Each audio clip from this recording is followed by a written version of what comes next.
শ্যামা মায়ের কোলে চড়ে শ্যামের পূজা করি, তার গান লিখেছিলেন কাজী নজরুল ইসলাম। বাংলায় বৈষ্ণব আর শাক্ত ধর্মের সহাবস্থানে ঐতিহ্য নতুন নয়। সাঁইথিয়ার নন্দিকেশ্বরী দেবীপীঠে কালী কৃষ্ণ রয়েছে একেবারে পাশাপাশি।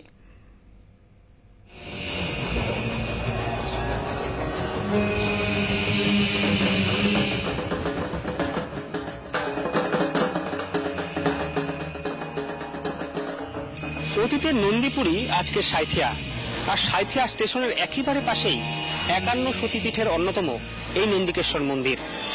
সতীর কণ্ঠহার পড়েছিল এখানে। এখানে দেবী নন্দিনী এবং ভৈরব অর্থাৎ মহাদেব নন্দিকেশ্বর নামে পূজিত। পঞ্জিকায় বর্ণিত সতীপীঠের 45 নম্বরে রয়েছে নন্দিকেশ্বরী দেবী, এখানে নন্দিনী।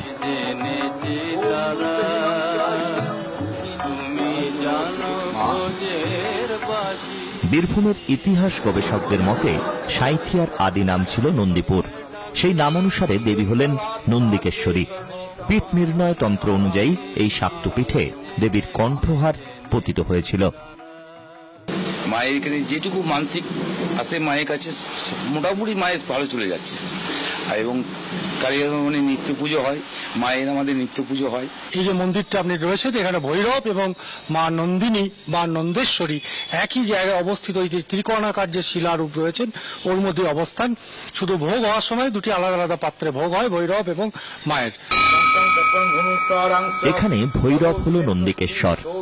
একই শিলাখণ্ডে পাশাপাশি পূজিত হন দেবী নন্দিনী ও তার ভৈরব।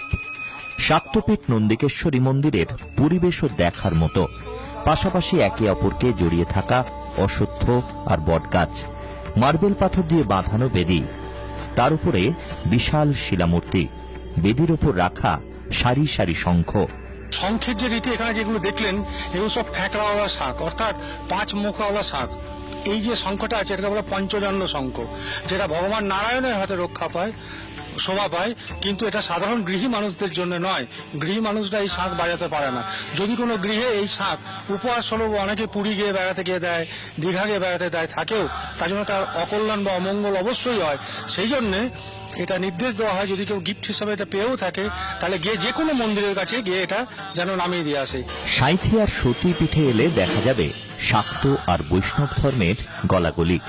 শক্তিপীঠের পাশেই স্বমহিমায় অধিষ্ঠান করছেন দারুব্রহ্ম জগন্নাথ। শিব মন্দিরের পাশে রয়েছে কালীয় দমন মন্দির। এখানে এলে দেখা যাবে কিভাবে কালীয় নাগকে দমন করেছিলেন শ্রীকৃষ্ণ। মন্দিরের দেওয়াল জুড়ে ফুটিয়ে তোলা হয়েছে দেবীর বিভিন্ন রূপ। সাঁইথিয়ার রাঙামাটিতে এভাবেই কালী কৃষ্ণ একাকার হয়ে গেছে।